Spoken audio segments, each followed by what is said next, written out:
trecut la mic mult. Nu trebuie, am trecut. Plecam în curs și aveam telefonul în buzunar și ștergeam lateralele. Și mi-a căzut telefonul la debarcadere în apă. Aveam o filmare, aveam mai multe filmări.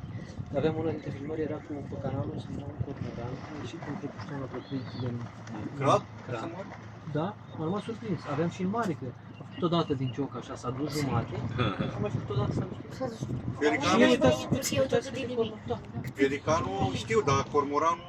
Deci am văzut, am filmat, eu m-am filmat. Nici Jean Custon avea așa filmări, dar aveam chirele de baltă, o să vă arăt, fac cuiburi pe frunzele nufelor. Și sunt ușoare, niște păsăreli mici și schileară.